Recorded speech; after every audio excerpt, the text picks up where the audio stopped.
Good evening and welcome to tonight's Monday night panel. An extra special one this evening where we've got two very special guests to start with, followed by a panel.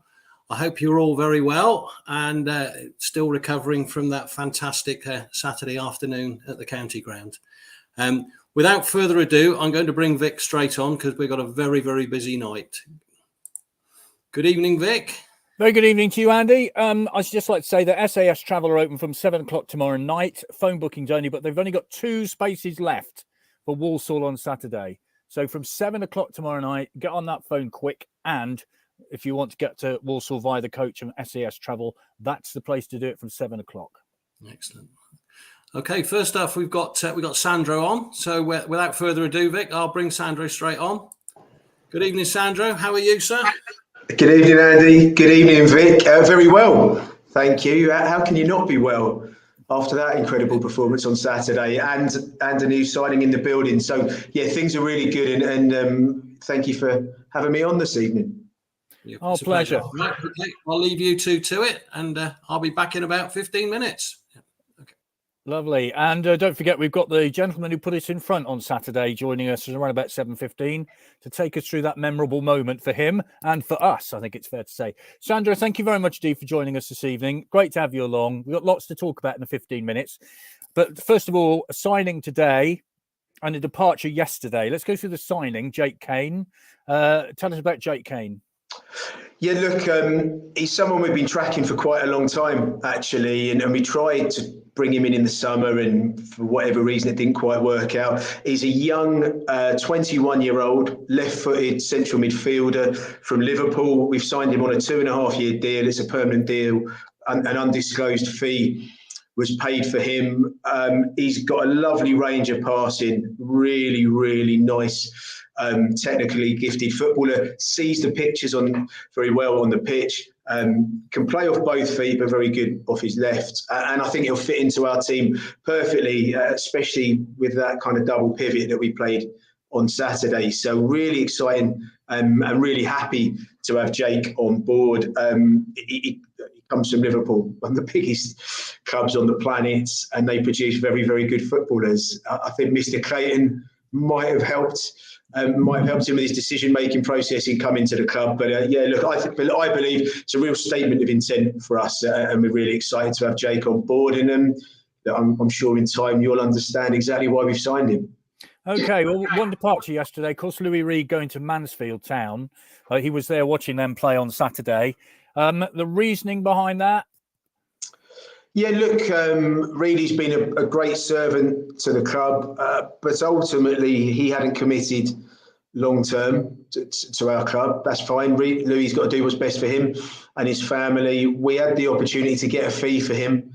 He was going to walk out of the club for nothing at the end of the season. And I think when you get the opportunity to get a fee for somebody when they've got 6 months left on their contract and you know it's highly unlikely they're going to sign you just got to take the money.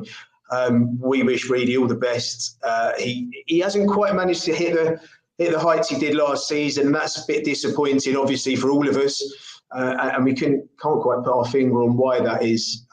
But maybe a change of scenery will bring out the best in Reedy. Let's just hope not on Good Friday. Come and visit come to the county ground. So we wish Reedy all the best. That's kind of the nature of the business that we're in, isn't it? Reedy's 25. He moves on. We get a fee. We bring one in that's 21 years old, and that's the model that we're going for at the football club. Right. Let's talk about an interview that you gave a couple of days ago, and you'll be aware that it's provoked quite a reaction amongst fans. And the one thing I think people want to know is everybody's on the same page at Swindon Town Football Club. And now, if I mention the P word to you, promotion, that wasn't mentioned in that interview. Many people might say, well, why isn't that a priority at the football club? Is that a priority at the football club? Absolutely, it's a priority at the football club. Apologies for any kind of misunderstanding. I come to work every day and my sole focus is how do we get this football club better to get promotion. And then I speak a lot about stuff like bringing the average age down, the strategy of the football club, being sustainable. But sustainability is all about us driving success, and success is promotion. and I won't rest easy until we have promotion. So 100% my focus is on Swindon Town getting promoted out of League Two. That is unequivocal. So do not please doubt my commitment towards a promotion charge. And I can guarantee you that is reinforced every day with every member of staff at this football club. Can you understand why people were frustrated by that interview, that wasn't mentioned? Because as you know, you've got a lot of reaction to that. But can you understand that? Yeah, I can. I think maybe we get a little bit caught up in the detail, and there's a lot going on at the moment. There was a lot going on last week. So yeah, in my opinion, it's a given, right? There's a pack of probably about 12 or 15 teams in our division, all of whom have aspirations and desires and are driving to be promoted. We're absolutely no different to that. You know, I'd be absolutely mad if that wasn't my focus. That is success. Success is promotion. There are ways we're going about to achieve success. But yeah, if that was kind of misunderstood or misinterpreted, I certainly didn't mean to cause any offence. I am absolutely committed to us getting promoted out of this division. Well, I've got a question here, and well, we've dealt with the promotion thing. I think we can put that to one side.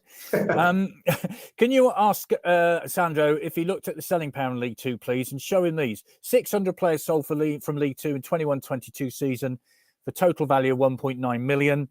How can the Moneyball work in League Two? You know, we've talked about this many times before, and maybe Moneyball is the wrong word to use, but it's the data-driven signing, selling on. Just explain that in simple terms. Yeah, look, we use data to identify talent. We use it as a filtering tool at the beginning of the process, but it allows us to look at really large sample sizes of players and filter it down to find the players that fit the criteria that we're looking for. We believe there's a certain profile of player we want to bring to the football club based on age. You know, like those numbers around fees that have gone for players out of League Two are really interesting. We've drilled a lot into this, looking at age profiles, looking at position. You know, for example, 18.5% of centre forwards get sold out of League Two for a fee over the last 4 seasons. When that age range goes from 23 to 26, that goes up to 30%. Compare that to goalkeepers, 5.3% of goalkeepers get sold for a fee. So we use data in many different ways. Now, that might be to look at how we apportion our budget, maybe what areas of the pitch we take players on loan, which areas of the pitch we want to own our assets. There's lots of different ways of using data to run a football club. From our perspective, from the recruitment model, we use it as a filtering tool at the beginning of the process and really drill in. You have clear positional profiles with key criteria and attributes that those players need to have. So that's how we use it. We use it in lots of other ways. We use it to look at player bonus structures, for example. You know, there's lots of different ways that you can use data to basically allow you to make evidence-based decisions that I believe, we believe, everybody in the club believes, that's what successful businesses do. So, okay. Right. You'll be aware we haven't got a manager as such at the moment. You might be aware of that. I'm sure you are. There are lots of names being bandied about. Could you please ask Sandro if he intends to interview Fabrizio Picaretta? And there's Paul Caddis has been mentioned. I know you don't want to talk about names because obviously there are a lot of negotiations going on, but where are we with that search at the moment? Yeah, good question, Vic. Very good question. So I think probably the first port of call is just to quickly touch on Gav Gunning as the interim head coach, someone who I brought into the club in the summer because we believe he's got real potential to be a top coach. He's done a wonderful job. Him, Steve Mildenhall, and the rest of the staff, Liam McCarty, the lead analyst, Brad, the other first team analyst, the medical team. There's been a real sense of togetherness. Everyone's pulled in, and what culminated on Saturday afternoon was an incredibly hard week's work. Where I'm getting to this, we're in safe hands in an interim capacity that allows us to not have to rush this process. So the process will be completed when it reaches its natural conclusion. I don't want to get drawn in on names because I think it's probably disrespectful to lots of people, and there's been a lot of conversations that have taken place with various candidates. There are some people that are in employment, there are others that aren't. So you kind of have to respect all of those things. But I can assure you it's a very, very detailed, very diligent process. And ultimately, we're trying to find an individual that completely fits in to our way of doing things at Swindon Town. I think there's an expectation from the fans to play a certain style of football. I certainly think we've got a clear focus on, we want to be a team that press incredibly high and work incredibly hard out of possession and then move the ball quickly in possession when we have it. And that's something that, maybe at times it didn't fall into place exactly how the fans would like it. And there was a bit of frustration around that. And I shared their frustration at times. But also the other bit is finding a coach that's got a real background and got good experience in developing young footballers as well. Because when you go out and sign the profile of footballers that we do, and we do it for a reason because they have resale value, you've also got to create a really strong learning environment and a development environment and culture that gets the best out of them. I think what we saw on Saturday was a culmination of that really happening. And so we're clear on the profile of candidate we want to be the head coach. And of course, we're well underway with that, but we won't be rushed into it. So the pressure is off after.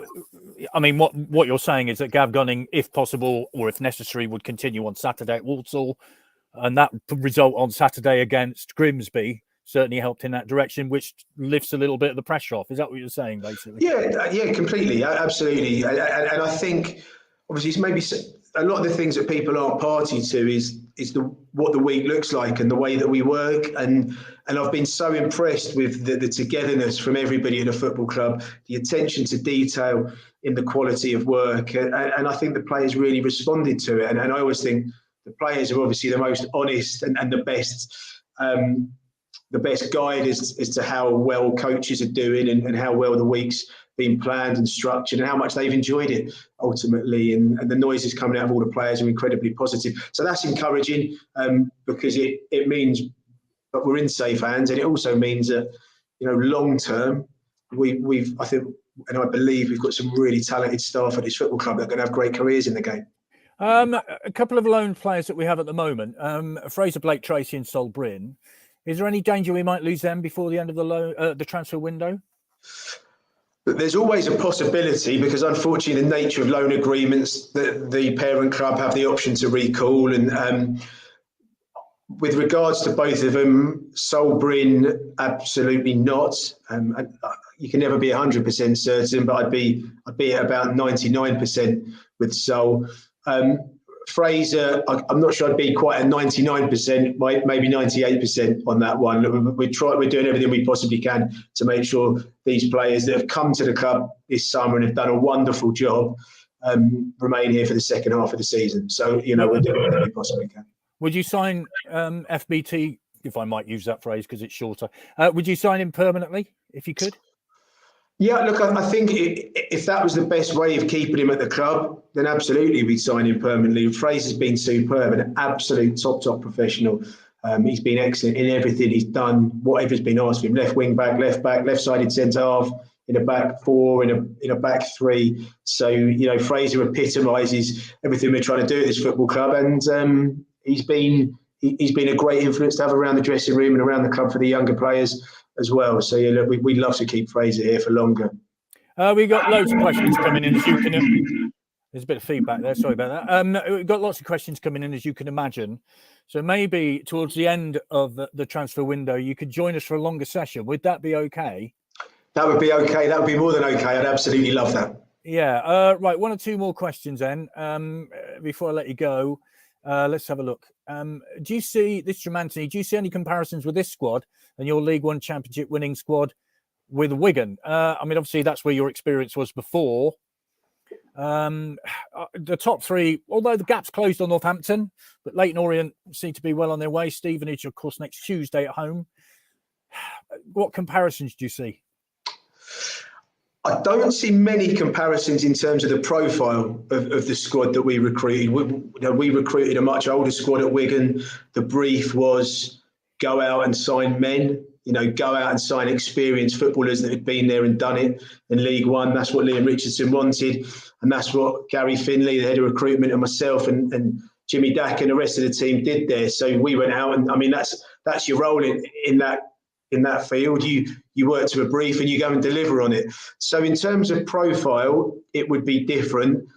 In terms of characteristics and personalities, I do see some similarities in terms of some real winners in this dressing room, and from the coaching staff as well. I see a real determination in this group. I actually think they show some real character and have shown real character on the road, I think, more than anything at various places this season. Barrow, Grimsby, I see those characteristics in this team that I also saw in that Wigan team that I helped shape. So, yeah, there are similarities, but in terms of age profile, they're quite different squads.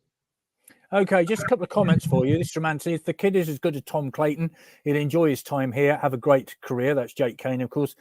Ian says, excellent business, Sandro. Buy them young, let's see contract. Then if he does well, keep him or sell them on for a profit. It's the only way for a club to go like ours.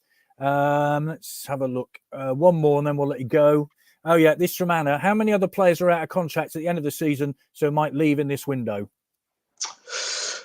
Oh, that's a good question. There's, off the top of my head, without looking at one of my many spreadsheets, there's probably 5 or 6 that are out of contract in the summer. I don't really know how many could go. There might, there might not be any that go. I think it's on a case-by-case scenario. Obviously, the ultimate thing is everyone's for sale at the right price.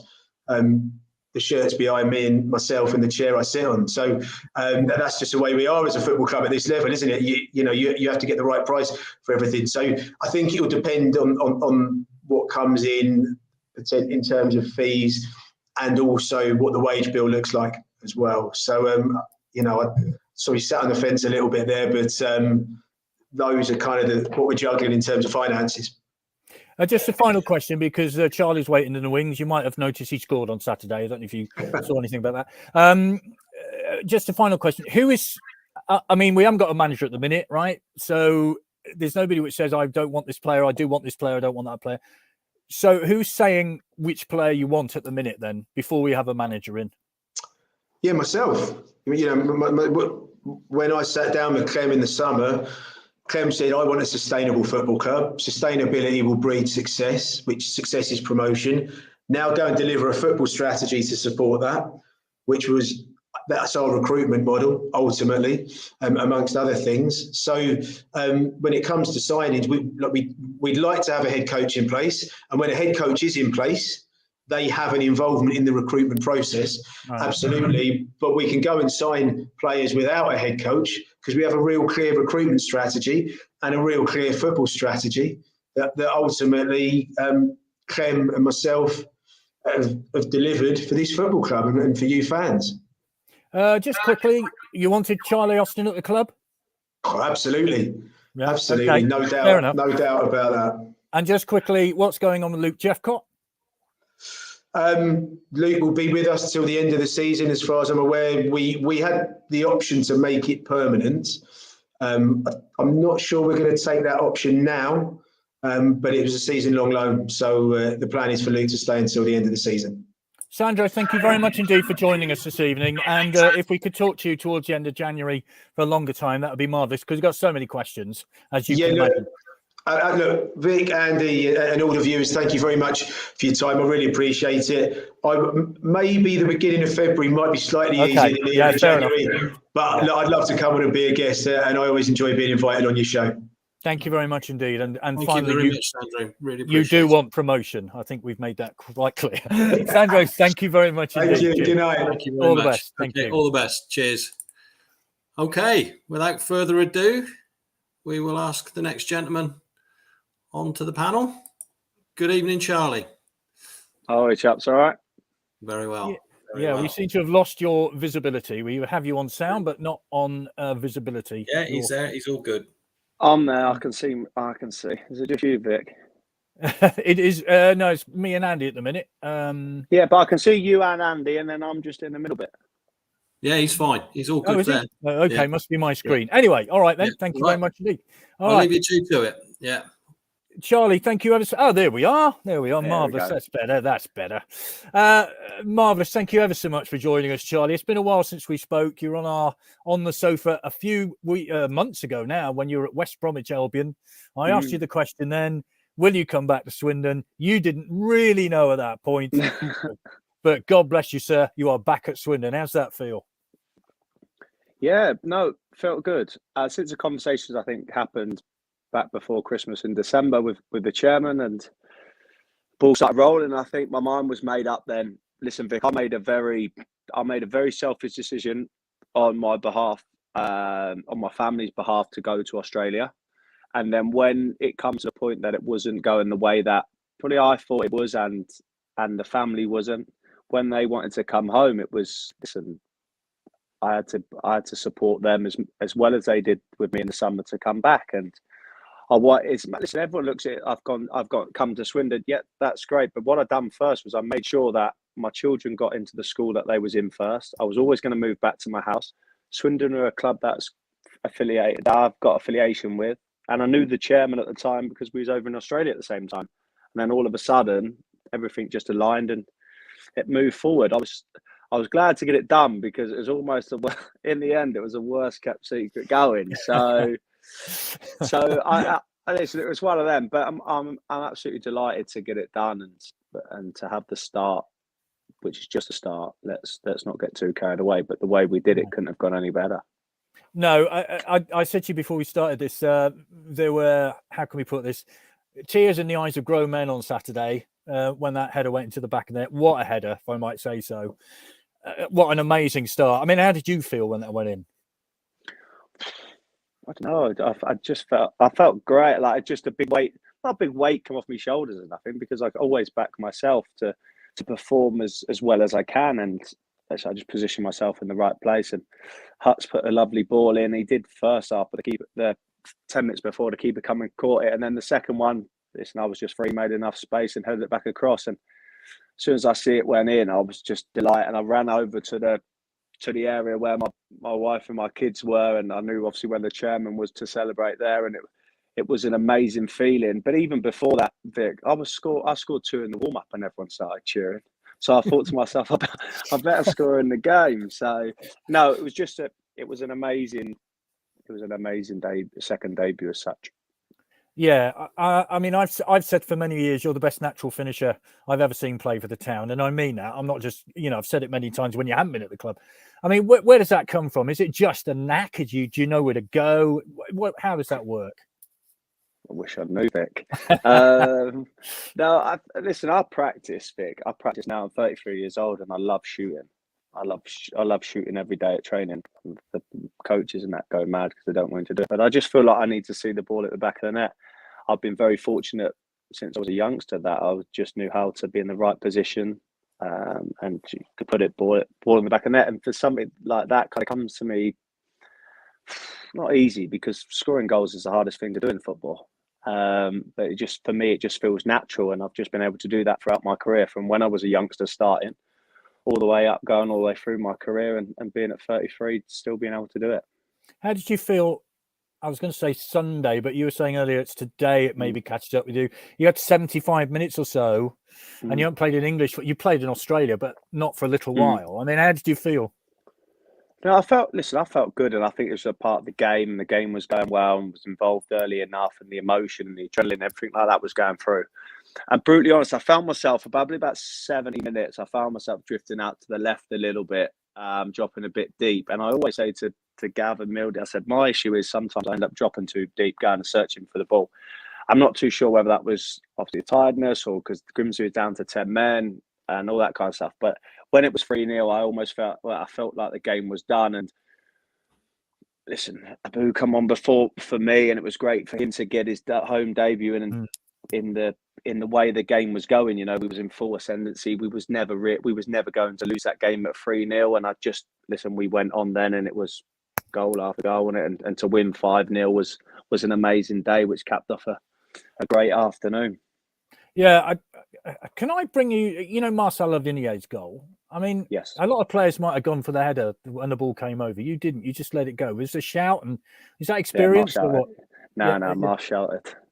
Yeah. The ball come over, and I would the ball come over, and I was like, I'm gonna have to have a hell of a jump here. But to be fair, Marsh shouted, and then I just turned. And as I turned, he connected perfectly and off the post, and it was a great finish. And it was a goal we certainly needed. It was a goal that I think everybody in the stadium, fans, everyone affiliated with the club needed, because then that kind of put the game to not bed as such, but you could have we've got a breather. They're down to 10 men. It's 2-0. They have to come out of their holes, and it creates more space to us. And look, that happened, and we punished them for it.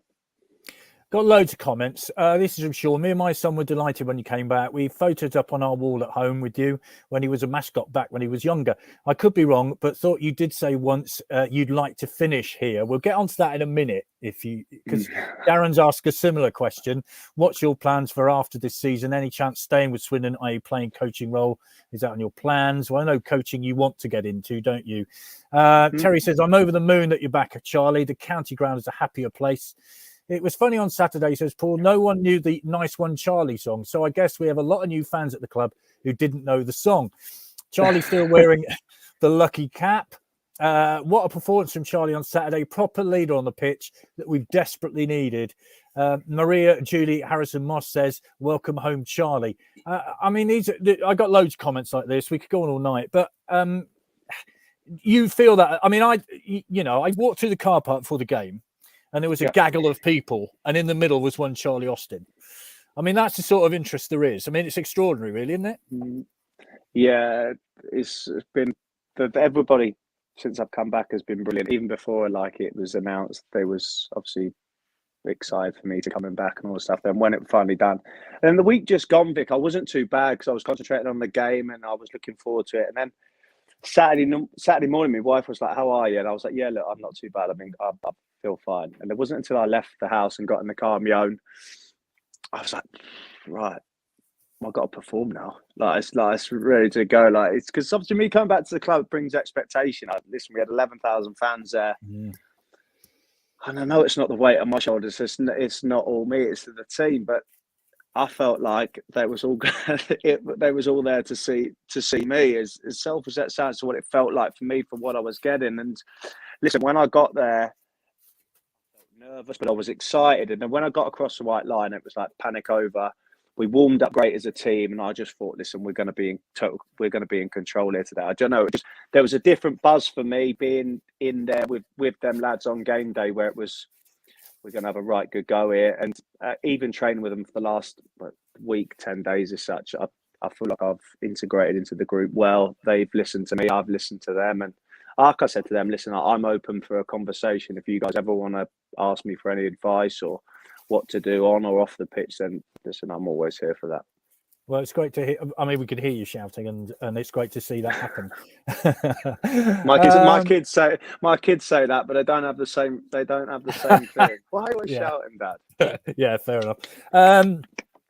Michael says, "Did your little one recreate the goal in the garden? Have you done that? Did you do that Sunday?"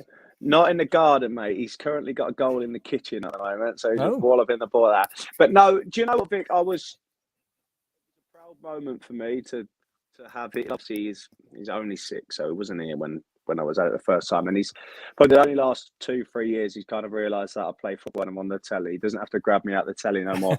And for him, to me and him me to share that moment with him and walk out on that pitch was a special moment for me, really, and for him. And I look back at the photos that the club have taken and people in the stands have taken of me and him walking out, and it's great memories for both of us, and it'll be one I'll be able to tell him when he gets older and older.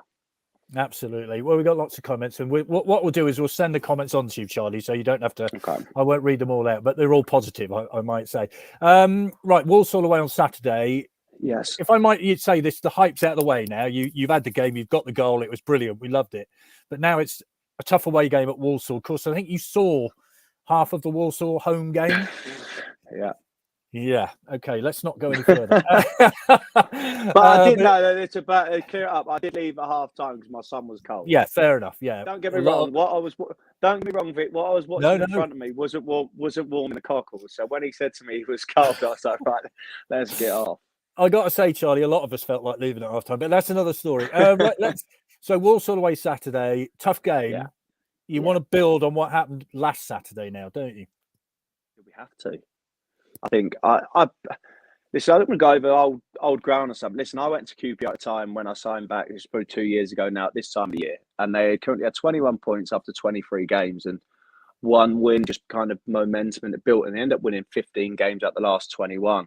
And it really capitalised and changed like their look on the field. How I see it now is Swindon in a very similar position. But obviously they're higher up the table. What I mean by that is the opportunity is still there to go after them top 3 places. I understand later on have gone. I totally get that. But the 2 and 3 places are there to go after. It only takes a run of gone on a run and then building that momentum that can create success and listen and push the team forward. What I see Saturday and what everybody see going forward is a team to be reckoned with. And going in now, I think while I was at training today, everybody knows, listen, that was great on Saturday. But if we don't perform and get another good result on Saturday coming with Walsall, then that kind of just puts a line through that. Yeah. So sure. Nobody wants to come to Lordmere Show and then the week after it's an absolute disaster. Now, listen, we know football isn't as easy as that. We turn up and win games of football. That doesn't happen. But as a team and as a club, we've got to kind of pick momentum and pick the times. And I think there's no better time now to try and go on a run of winning games, undefeated as such. I think we play Walsall away, Stevenage at home, and Gillingham at home also. We've already got 3 points of Grimsby. There's 9 up for grab in the next. We have to try and get 7. There's no getting away from that. We need to get a result on Saturday, which gives us breathing space on Walsall. I think they have 2. Is it 1 or 2 games that are behind us? What they have in hand or something. We also owe them one from the Boxing Day game. So, look, I think it's one of them that now I think there's a belief in the team. There's a bit of freedom in the team, and it's going to be a case of how many games can we go and win. Emma says, my little girl went to school singing Charlie, Charlie Austin today. She's only 5. How about that? I know, mate. I know. Vic, I had my friend come to the games and he brings his 2 boys. And Sunday morning, he messaged me saying, all last night, them 2 boys, all they were singing was Charlie, Charlie Austin. And the wife was going mad. Wonderful. Briefly, Graham says Saturday was a breath of fresh air. The atmosphere had become toxic before that. There were times you couldn't hear a pin drop over the past few weeks. There was a period on Saturday when the singing stopped and all you could hear was people talking. Stood out because the past few games at the county ground we had nothing to talk about. We stood there bored. Let's just finally then, before I let you go, it's 6-month contract to the end of this season. Is it a case of wait and see? I know you want to get your badges. Yeah. Where are we at with it? I know. Listen, it's a 6-month contract, and what will be, Vic. If I'm really honest, listen, I'm very honest. So it's just one of them that I will see. I want to play as many games as I can. I still feel like, yes, I want to do the coaching. Yes, I want to do the managing side. However, at the moment, I still feel like I can play and offer a lot on the pitch as well as off it. I will do my badges alongside what I'm doing, and what will be. But it's 6 months here now, and who knows what the future will, Vic. I can't tell you. I don't have a crystal ball, but at the moment, I know I'll be playing and do my badges alongside playing now, and that we'll just have to wait and see. Well, we'd love you to stay clearly. Can only echo what fans are saying, says Paddy. Watching Charlie Austin finding space, being vocal, being an influence, attacking a header in the box. That was a great header. It's what's been missing. Saturday was the first home game I've really enjoyed for months. Charlie Austin, thank you ever so much for joining us tonight. Been an absolute pleasure. And there was a lot of dust around the county ground, so that too was something got in my eye. Sorry about that. When that ball went in. I appreciate it, and I appreciate all the Swindon fans that have come. Listen, I understand. It's not football's a roller coaster. There's plenty of ups and downs. There always will is. But I said after the game, and I do mean this, that I was very fortunate in the first time I was here that with Swindon we were on a fantastic run, and we fell short in the playoffs, right? But what I experienced in the second half of the season, when the county ground had no less than 10,000, we played the big teams at home, we went to the big teams away. You guys are so pivotal to us getting behind us. I know what happens on the field, that obviously is important, it impacts you guys, but you getting behind us and the whole team is massive. And I know how much of a help you guys are at the county ground. So we almost need to turn it back into the fortress where we can keep going and listen, reap the rewards of it. Nice one, Charlie, says Neil. Legend. There we are. We'll leave Cheers, it there, chaps. I think. Yeah, thank you ever so much, Charlie. And then we'll look forward to see you on Saturday. And we're hoping to sort of bring, I think it's about 800 so far. And we're hoping to, I think there's about 1,400 tickets available. And I think we're aiming to get that, get them all up there. So fingers crossed, chaps. Really appreciate it. Yeah. Thank you all very the best, much, Charlie. Yeah. See you the weekend. Take care. All the best. All the best. Well, there you go, Mr. Charlie Austin. How about that then? What a player. Yeah. Bear with me just a sec. Right. Before we bring the panel on, I've got a message here that was sent in yesterday. Yes, I was remembering that halfway through, thinking we've forgotten to do it. So can we do it now then? It was a message from Kelly Poole. Just like to say hello to her daughter Casey tonight. We should have been at the start of the show, so I do apologise if she's had to go to bed. So hopefully she can pick this up on YouTube tomorrow. She's the little one who has a photo taken with the players every game and also for the women. So, yeah, Casey, fantastic. Yeah, all the very best to you. So, without further ado, let's bring on the rest of the panel. We've got Jamie, Liam, Steve. A warm welcome to Lauren. Hi. And Joe. Oh, yeah. Hello. Okay. Good evening to you all. Right. Okay. Thank you, Andy. Let's get on with it because okay. Right. We're going to extend by about 15 or so minutes because we've got lots to talk about. Let's go around the panel. Steve, I know you've been in snowy Sheffield. Lauren, hello to you, by the way, and welcome for the first time. Steve, I know you've been in snowy Sheffield today. A, were you at the game Saturday? B, have you watched the game from Saturday? And C, what are your thoughts? Yeah, I was at the game Saturday. I watched the game Saturday. Obviously, great atmosphere, good crowd, and the perfect storm in terms of obviously the result, the performance. Just obviously everything seemed to click in it. Obviously, set off with the early Charlie Austin goal, the trademark Charlie goal, which obviously helped get the crowd up as well, and obviously then the sending off not too long after obviously helped as well, and then it just all sort of flowed from there, and it was it was what I call the perfect storm really. So brilliant performance, brilliant result, brilliant to get 5 goals, brilliant to have a big crowd in there, and brilliant to have a good atmosphere as well. So couldn't really have gone any better. Yeah, Lauren, sometimes we should mention the dugout, by the way, the video that you do every so often. So thank you very much indeed for doing that. We should say that sometimes when you get a big crowd and they fall absolutely pancake flat. So, you know, it was a little bit different on Saturday, wasn't it? Yeah, definitely. I mean, when we were watching, I went with obviously my friends. That's where we sit. We sit in the Arkles. And the atmosphere was completely different to what we've seen in previous games. We've romanticized about Charlie Austin coming back for ages. And then obviously now it's finally happened. It feels like a dream come true. It just feels like everything's kind of played off. And I think once we actually have a manager sorted, then I think that would just be the cherry on top, really. Joe, I know you've been a little critical of late, and quite rightly so, because performances haven't been brilliant. What were your thoughts on Saturday? No, it was brilliant, wasn't it? As Steve said, it couldn't really have gone any better. I thought Austin probably would score. I hoped he would, but once that sort of went in, it just sort of felt like there was no looking back. But no, it was just a really, really good performance all round, and just more attacking intent than we've probably seen for the last, most of the season, in all honesty. So it was, really enjoyable to watch. I know sometimes people get called happy clappers, but if you weren't a happy clapper on Saturday, I don't know what's wrong with you, quite frankly, because that was perfection as far as I was concerned, Joe. A 5-0 home win. Yeah, it was brilliant. Really, really good. And a clean sheet as well. Different scorers. Yeah, it had everything, didn't it, really? And I think, as somebody said on the comments, it's the first game I've really enjoyed for a long time at the county ground, and come away sort of really, really pleased. Definitely. Liam, your thoughts on it?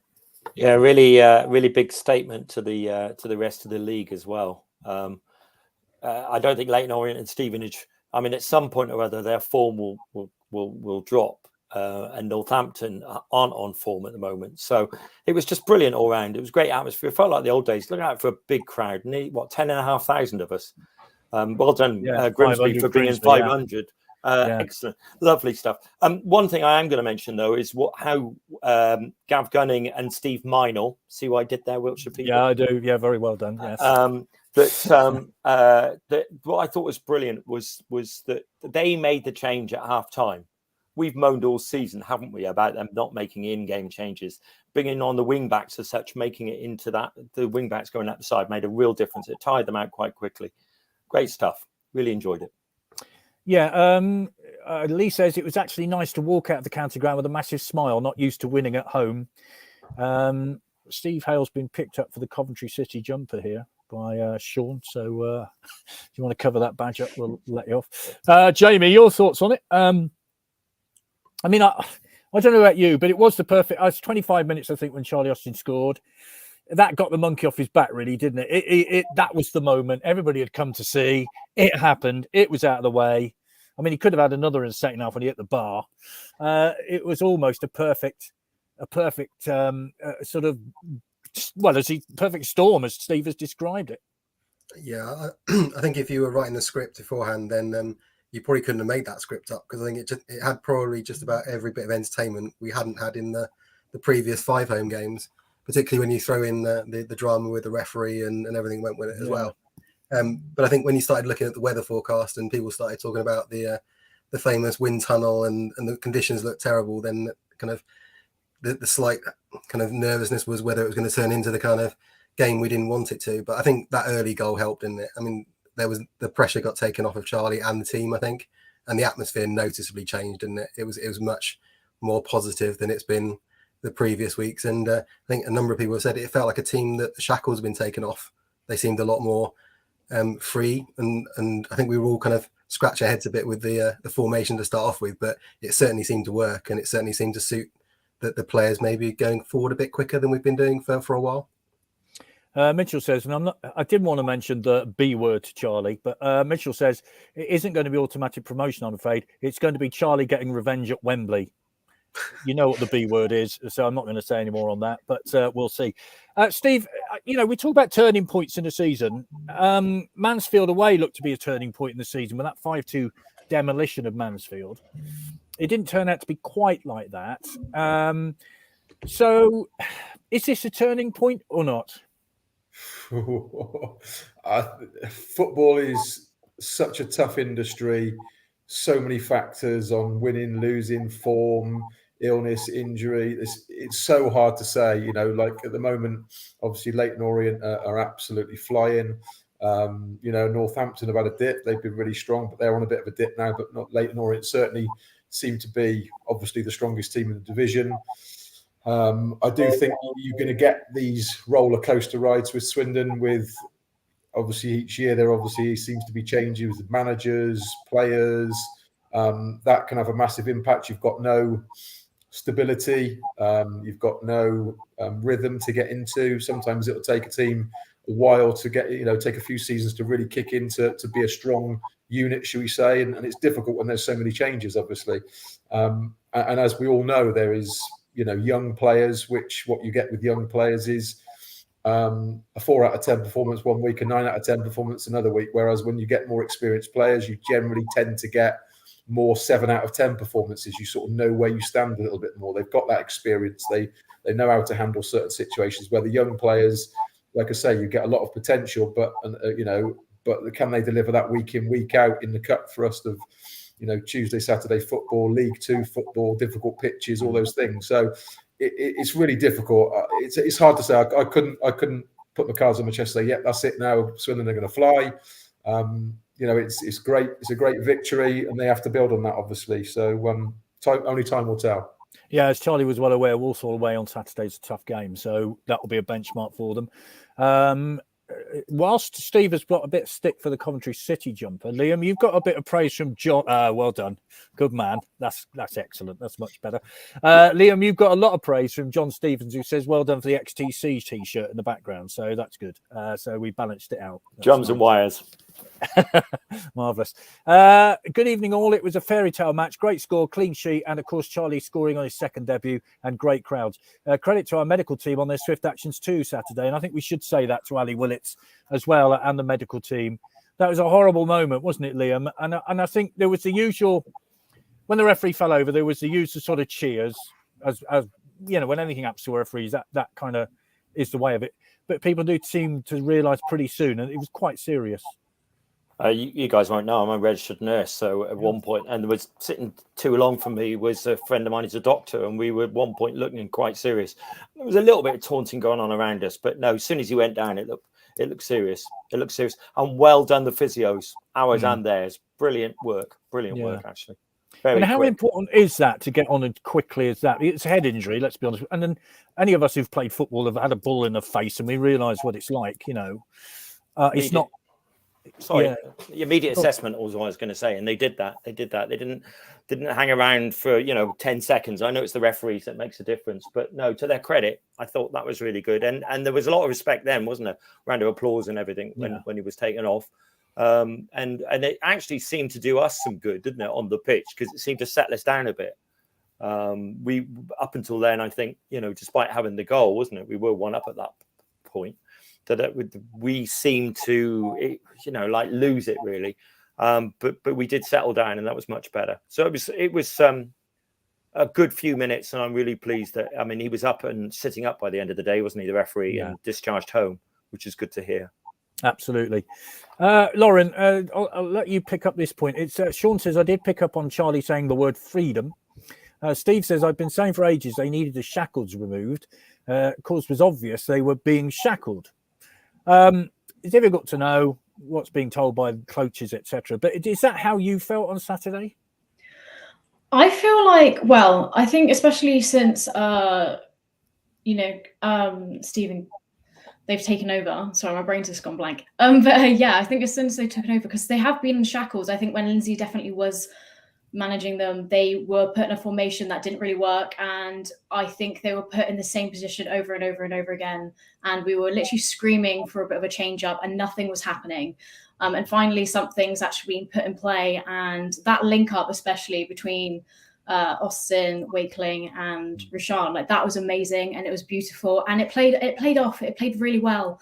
And to be fair, like, this is completely off topic, but when I saw Rashaan's name on the lineup sheet, I was beyond happy, because he's a brilliant player and he's got so much potential. And we saw those outstanding shots on target. Like, he was amazing. And I think if we actually put more time and energy into this formation, I think, we've got a winning streak ahead of us. Yeah, we wish him well on the injury front, of course, because he had a terrible time with injuries. And if he can actually get a good run of games going, that would be fantastic.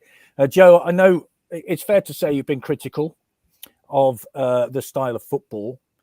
Do you see now that maybe this style of football is the one we were promised fast attacking football at the start of the season, something we never got, wasn't it?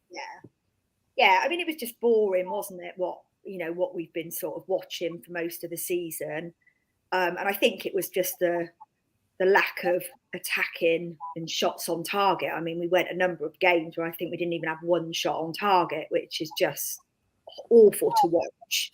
And I think as long as you can see that, like, the players are trying and making an effort and giving it their all, then that's all you can really ask. And it definitely felt like they were being held back by Scott Lindsay for whatever reason. I don't know what they were being told to do, but they just looked so much more comfortable on Saturday, being able to sort of, have the freedom to go forward and do a lot more. And there just wasn't all the constant passing back that we've seen so much of previously. Yeah, it was just much more enjoyable to watch. Jamie, the phrase direct football is often maligned, really. And, there's nothing wrong with direct football, is there? That was pretty direct on Saturday, wasn't it? I think it's about mixing it up, isn't it? I think it's not one style of play. And as we famously keep going on about having some kind of plan B or something you vary, I think it does help when you've got someone that can hold the ball up, which I think we can all talk about Charlie's header and his performance in terms of goal scoring, but I thought he held the ball up brilliantly and brought people into play. And hopefully him being here can help educate or teach some of the other players in terms of his kind of movement off the ball and with the ball. But I think that does help when you can hit somebody and play off of them. I think the bit we don't know, though, is to be fair to Grimsby, they actually came and looked like they wanted to play us. and give us a game from day one. And even when they went down to 10 men, I think half of us are probably thinking they're going to sit behind the ball with 10 players, as we've seen time and time again, and they didn't really. So how much that played into our hands, we don't quite know. But I guess the challenge to the team, like Charlie said, is go and do it 2, 3, 4 games in a row now. Otherwise, it becomes another Mansfield where we look world beaters and then we go on a run and look like we're at the other end of the table. Paddy says, how great was it to see Saidu Khan burst into the Paddy Stavros shuffle dance routine after his goal? We've been working on that. Let's have a look. Claire says, oh, hang on, that's disappeared. Left the game smiling from ear to ear. Now we need to move forward and build on it. Maybe Joe and I will stop moaning now. There you go. Right, Steve, Saidu Khan. Ray Thomas has said this. Don't forget about Khan, man of the match. Murphy Williams played out of the skin.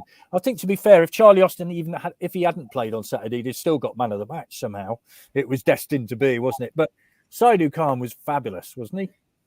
Yeah, he was. It was hard to. You couldn't really criticise anybody, could you? Let's be fair. And that's why I say it was the perfect storm. Everything just fell into place. You couldn't really pick out anyone who was poor. It was a real good team performance. Obviously, Saidu's goal at the end was a real piece of class. But I know we're talking about Saidu, but I think you've got to take it back to Charlie, because I think he just made such an impact to the team.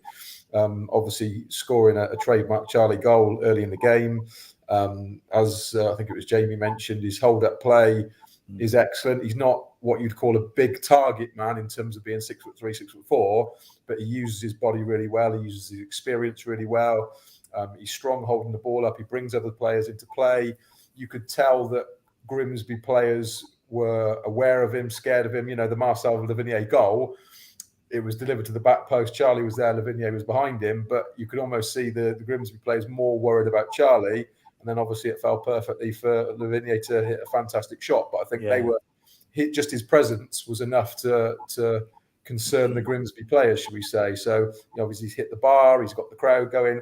I felt he made a real impact. And you can talk about direct play and everything like that. And I've said on commentary on radio a few times this year when I've been asked about recruitment and things like that, I've always felt that Swindon have needed a target player, a physical presence up front. And I was probably talking more about a 6'3", 6'4" player.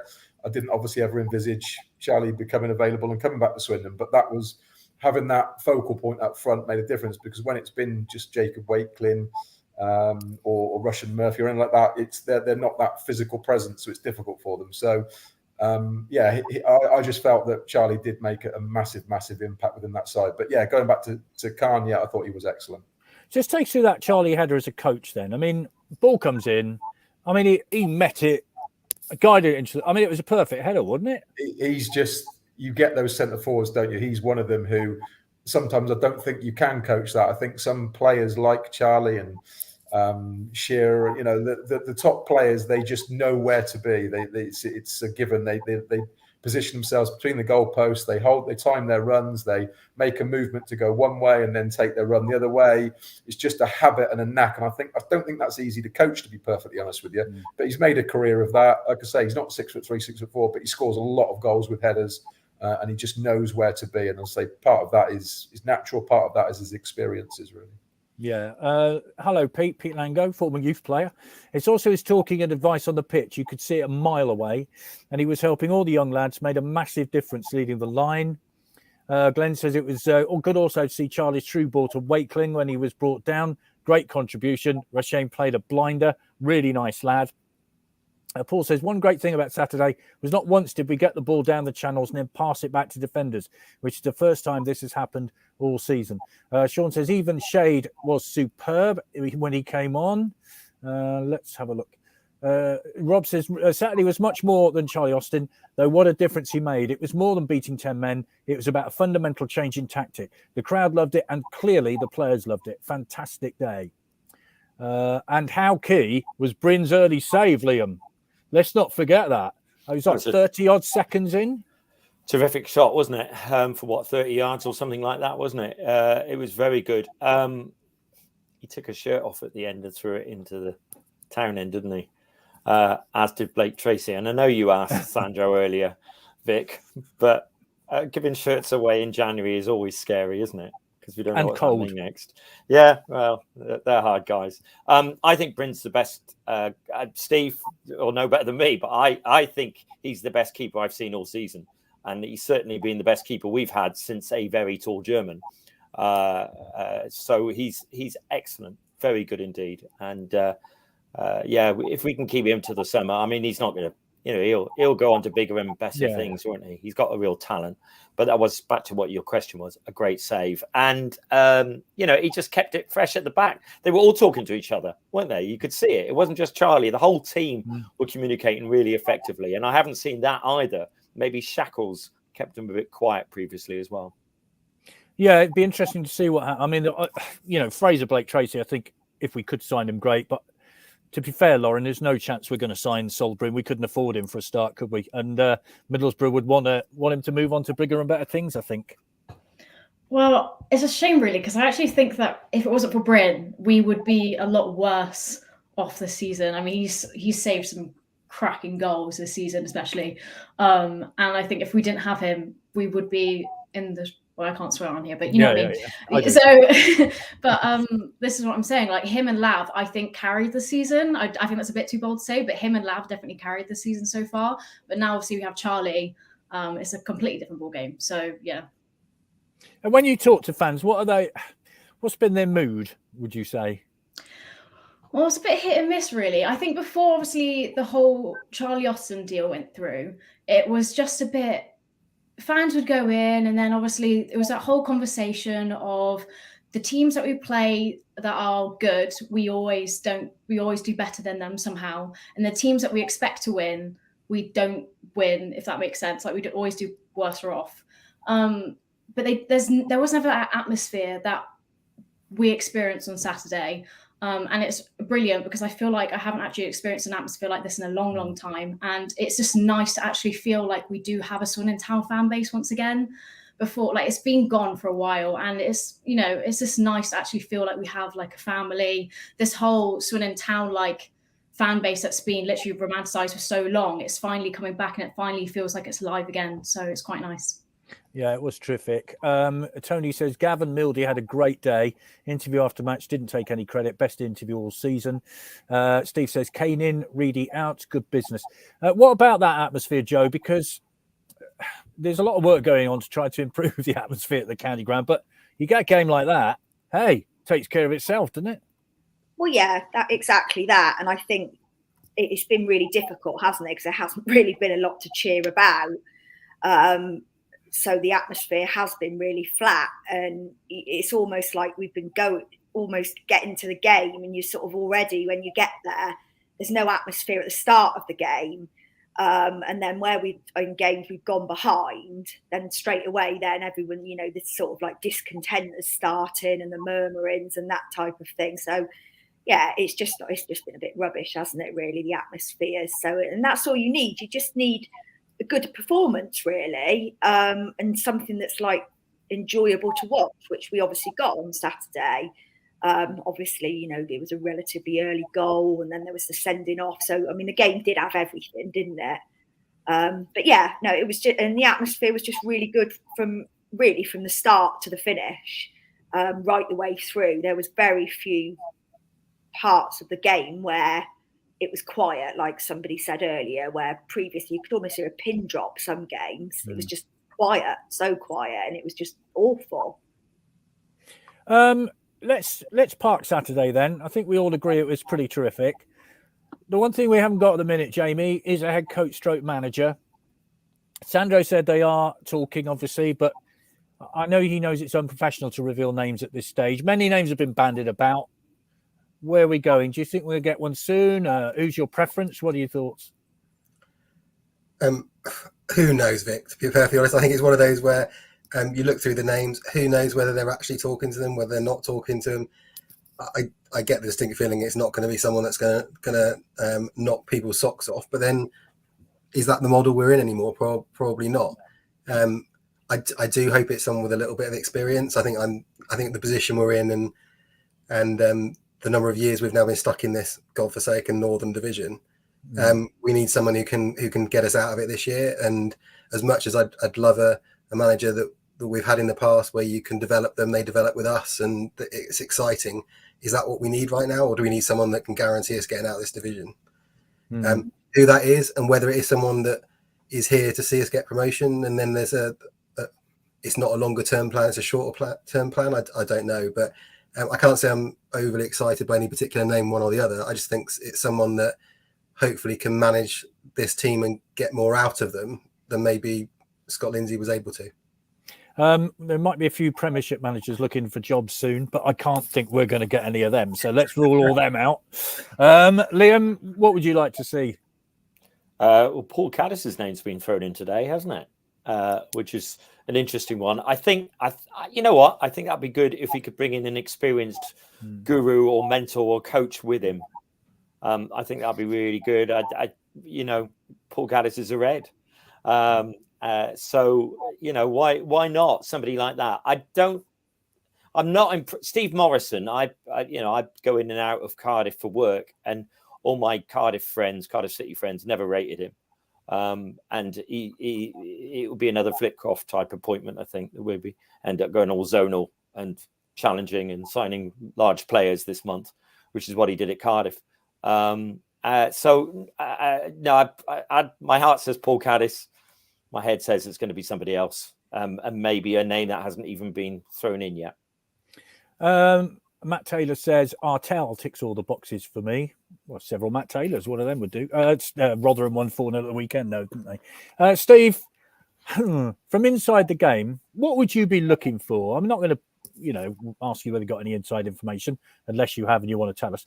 But what, from the professional side of you, we saw what happened Saturday. What you don't want to do is go backwards. So what would they be looking for right now? Sandra, I'll tell you that. Me personally, of the names that have been bandied about, I would say Dave Artell, in terms of he's obviously worked with Crewe in a system whereby they bring players through and develop them, both from their own academy and obviously just young players generally. So he has that string to the bow. He's got a few years now management experience. He's got promoted out of League Two. All right, people will probably say he's got a relegation from League One. I get that, but Crewe aren't an affluent club. But I think he's got that experience of management and managing of players and staff. And I just think he ticks really most of the boxes. Cads, love Cads to bits. Be great to see Cads back at the club, but I think more in a coaching capacity. Great career as a player, but he really is learning the ropes as a coach now. So I think it's too big a job for him to come in and be the manager. But whether David Artell's got backroom staff that you'd want to bring in with him, an assistant or a coach, I don't know. But if he would be prepared to work with someone like Cads, I think it would be a brilliant grounding for him. You'd also then obviously have someone with a buy-in and a tie into the club, and someone that Dave Artell could basically mentor, if you like, and develop Cads as well. But I certainly think it's too much or too soon for Cads, and I say I love Cads to bits. But yeah, for me, of the one names that have been mentioned, Artell would be, I think, a decent, better, safe pair of hands. Of course, there may be names that haven't been mentioned, which would be an interesting one. Lauren, where are you with this? I mean, thing is, I can't really say my opinion to obviously there's lots of managers on the cards. I don't want to put all my eggs in one basket when thinking about it. Obviously, really nice that Paul Caddis, obviously, came to be a manager. Obviously, he won the league with us twice. It would be nice if he won it a third time, but I don't know. He obviously, like Steve said, he's new, so I can't really say anything at this moment in time. I've got to see how it plans out, I guess, and then I'll be able to tell you a bit more. But yeah, I mean, to be fair, Liam, Lauren, whatever we say is irrelevant because it's not up to us. No, exactly. Yeah, quite. Joe, even though it is irrelevant what we say, it's no influence on the club. What do you think? Yeah, I don't know. I'm a bit like Lauren. I haven't really got a massive opinion because we never know what's going to happen, do we? We have all these names in the frame and then it ends up being somebody completely random. I did see Kieran Dyer in the Arkle stand, though, on Saturday. Oh, right. His name was mentioned at one point last week, so I don't know if there's anything in that. But no, I do agree with Jamie, though. I think they do have to be careful with the appointment, because we really do need to get out of this league.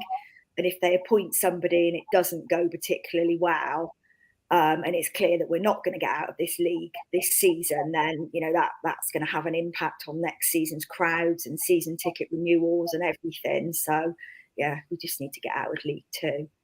I do think it's quite interesting, though, that we've brought a player in today when we haven't got a manager or a head coach in place. I find that quite interesting as to what their role will actually be then. Do they actually have a say in players that are coming in, or is it just being done at the sort of director level, Sandro's level? Well, I think he said, didn't he, that he was responsible for bringing the players in, but when they have a head coach or manager, then they would be consulted as to whether. I think that's what he said, if I remember rightly. Gordon says, Swindon have been successful in bringing new first-time managers to the post, particularly player managers. Ian says, beware heart versus head when choosing a new manager. Adrian says, Artell was coaching in the stand during COVID when we played Crewe. 3 younger players, and he was briefing them all through the first half. Fits the model well, regarded in the FL, no-brainer.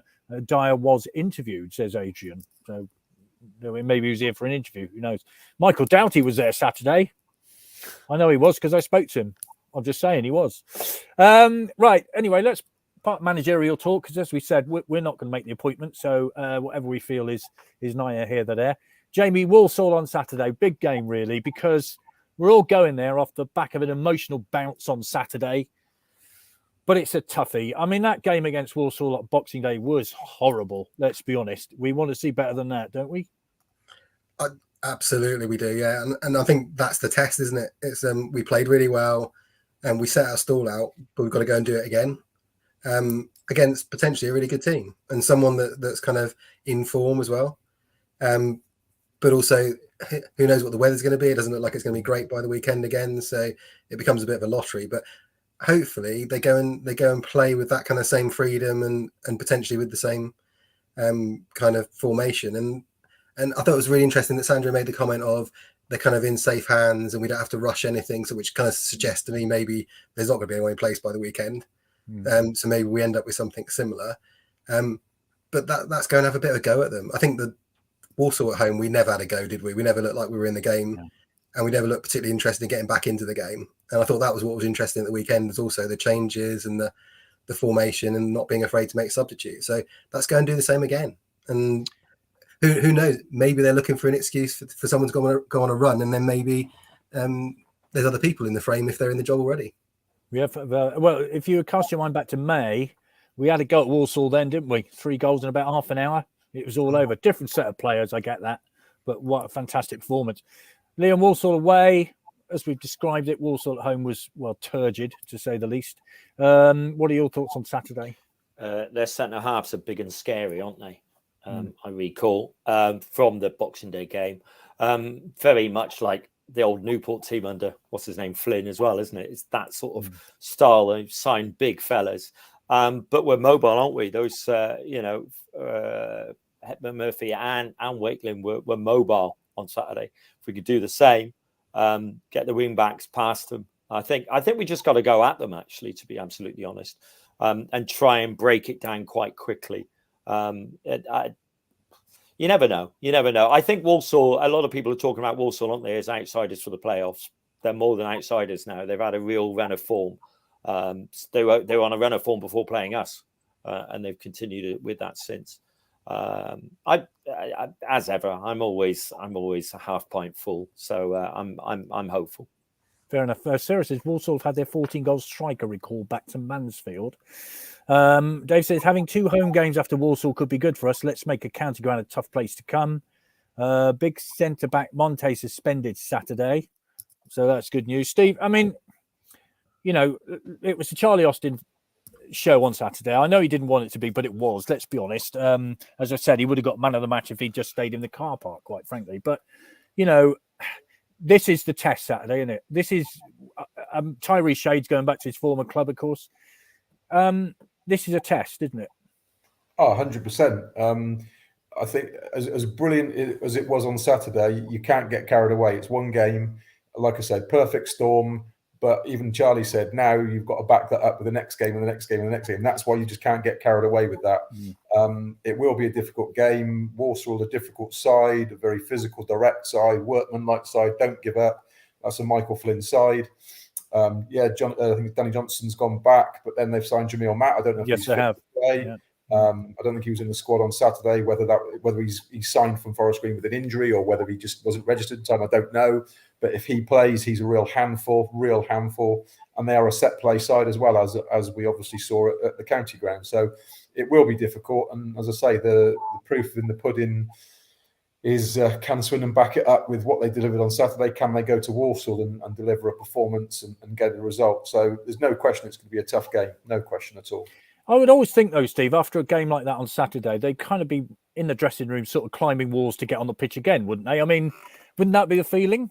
Yeah, definitely. Confidence will be high. You get a good win, everyone's buzzing, and you sort of can't wait to the next game. But the next game is a completely different day. We don't know how they've trained this week. Have they had a good week? Have they had injuries? As I say, confidence should be high off the back of Saturday, and confidence is a big thing in football. But you still got to remember you've got another team out you're facing on Saturday who are going to obviously try and put one over you again. So it's not always about what you deliver. It's also what the opposition do in a game as well. So I do think it'll be a really, really difficult game on Saturday. Yeah, sometimes we all forget that there's another team on the pitch. Yeah. 1,400 tickets for Walsall, took 2,000 and 3,500 last year. Cup tie, of course, and a league match. Made for an incredible atmosphere there. So let's do it again, said Andrew. Gerald says Charlie will be well marked. That might well make space for other players, of course. Lauren, what are your thoughts on that? It is a big game. It's a local derby in this horrible Northern League that we're in. So I guess that makes a difference, doesn't it? Well, yeah, definitely. I mean, thing is that we know that Flynn likes to play a 3-5-2 normally. So it's very much an attacking game. So as long as we play an attacking game as well, or maybe even play a defensive, but then I don't really know, because I think the way in which we played when Lindsay was obviously managed our team, we didn't set the bar for them, and quite clearly it didn't play off. So I think if we actually play it right with Austin this time, I think we have a good chance. But obviously, you can't run away with it. And I think we've just got to play and take each game as it comes. And then hopefully it should be fine. I was just trying to think, actually. We got 5 against Walsall at home, didn't we? And then we got 3 in the league game and then 2 in the cup. So 10 goals against Walsall. None of that matters, of course, on Saturday. I'm just trying to, put that in your head. Joe, your thoughts? Yeah, I mean, I didn't actually think they were that good on Boxing Day. We were just absolutely rubbish. And obviously they only won it sort of late on. I actually am quite confident, which isn't generally me. And last year I did say I got the 3-0 right. I think we're going to win 2-1. I do think we'll back it up from Saturday because I think we've got a bit of momentum now. The team are just feeling a little bit more energised. So I think we'll go there and get a win. Wonderful. Well, thank you all very much indeed. Thank you for hanging around at the beginning as well, because we had a couple of quite good guests, I thought, really, for this Monday night panel. So, Lauren, thank you for your debut. Steve, thank you for your Coventry City jumper. And Liam, thank you. I did come straight from work, in all fairness. Fair enough. Yeah, we'll let you off. Liam, thanks for the XTC jumper. Jamie, thank you for your stripy affair. And Joe, thank you as always. Marvellous. There we are, Andy. A busy programme, I think it's fair to say. And don't forget, Fools Rush In is on at 9 o'clock tonight. So if you want any more Swindon Town content, there you are. Yes, thank you very much, everybody. And thanks, everyone, for tuning in. And as I say, we'll be back next week with another treat for you. And look forward to seeing you all next Saturday at the Bestcott, Poundland, Banks, whatever you want to call it. Okay, thanks very much, everybody, and good evening.